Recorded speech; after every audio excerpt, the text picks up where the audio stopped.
Let's head to the voicemail of Truth and Reason. Hey, Dave, love the show. Do you think that if Kevin Stefanski and his staff have success in Atlanta, that has any weight in Jimmy's mind of, I should fire Andrew? Because he's basically got pretty much all of his Cleveland staff. I mean, with a few odds and ends that aren't there, but if they go out there and they have success, is this an indictment on Andrew Berry or an indictment on Jimmy Haslam? I just want to hear your thoughts. Go Browns. As always, appreciate all of the voicemails. Fred, again, I don't think they'll pay too much attention to that, but I think the league is telling you that they thought the roster wasn't quite as good as it should be. You know, look at the special teams coach gets a job with the Rams. You know, when the league is willing to hire people like that, and Kevin Stefanski brought his offensive coordinator, he's telling you the roster wasn't good enough offensively without coming out and saying it. When you keep your coaches the same and you go somewhere with a new job and expect to win, it's saying the roster isn't where it needs to be. Yeah, especially on the offensive side. I mean, I could have told them that. When you're playing as many rookies as they did last year, but it all comes down to what we've talked about over and over.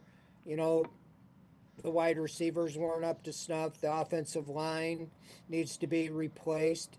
But bottom line is the quarterback, needs to be identified.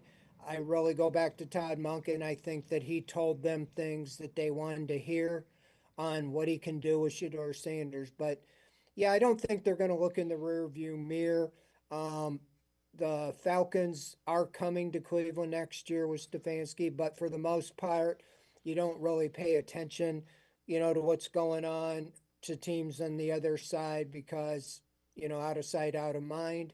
But he's got some weapons there. And I expect that he'll have success with the Falcons. The biggest thing is the same thing. Do they have the answer at quarterback? Is Michael Penix the guy or Kirk Cousins or somebody else? So that's what it always goes back to.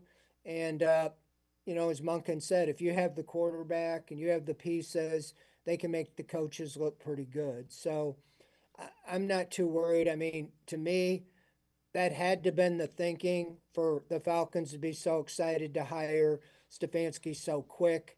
I mean, how many 8-26 coaches the last 2 years get promoted or hired that quickly into a new area?